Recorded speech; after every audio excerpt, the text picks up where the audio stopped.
Well, there's a lot of teaching in the U.S. too, you know. Oh, man. Well, there's not a whole lot of good teaching. Those of you who've been here the last couple of nights, first night, might have heard me talk about how the Lord turned my life around when I was 28. I was in my room alone, meditating, seated in the full lotus position, meditating on the clear white light of stupidity.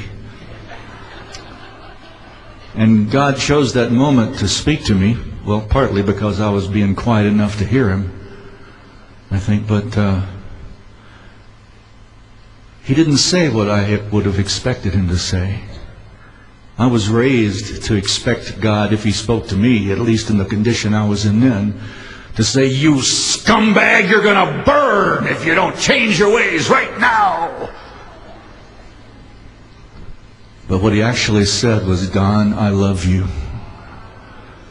Why do you keep running from me?" I really thought there was somebody in the room. Because first, you know, if God were ever to speak to me, that wasn't what I thought He was going to say.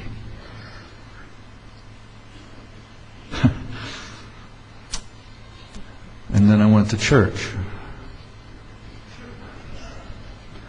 And my experience with Jesus, where He not only told me that He loved me, but revealed in me who He really is and showed me that He loved me. Then I heard all the things that I had to do in order to keep Him happy with me and to keep Him blessing me.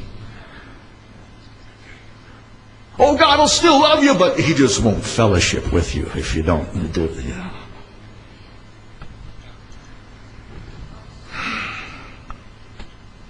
So, well, I'd been baptized in the Spirit and just had wonderful, powerful spiritual experiences, and I was just sailing along about 6 inches off the ground, you know.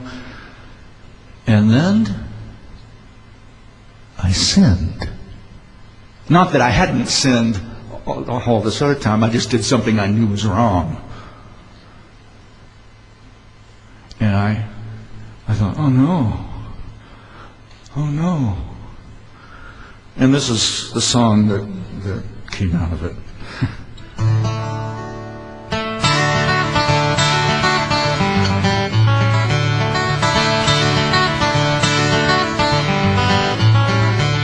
I was sitting by my window in a rainy afternoon.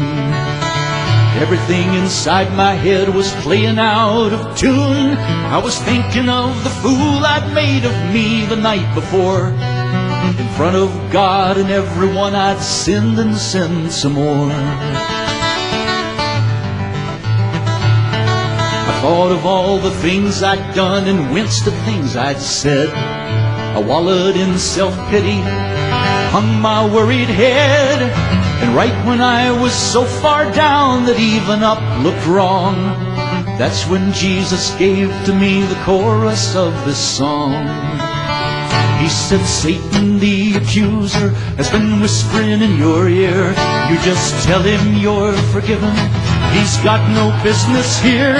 'Cause it doesn't matter what you've done, it matters what you'll be.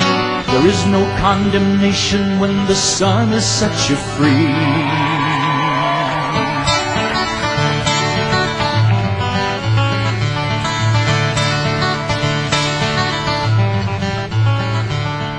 Well, I could say that right away the sun burst through the clouds, and I just started singing on that chorus right out loud.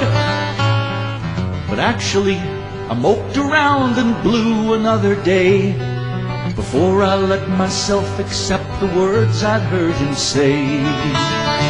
He said, Satan the accuser has been whispering in your ear. You just tell him you're forgiven. He's got no business here. 'Cause it doesn't matter what you've done, it matters what you'll be. There is no condemnation when the Son has set you free. So I can't criticize you now if you want to take your time. Cling to all your problems, just the way I clung to mine. But now you've got the answer Jesus wanted you to know. He'll take your sin and guilt away if you'll just let them go. And if Satan, the accuser, has been whispering in your ear, you just tell him you're forgiven.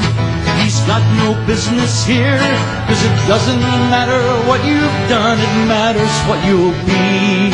There is no condemnation when the Son has set you free. There is no condemnation when the Son has set you free.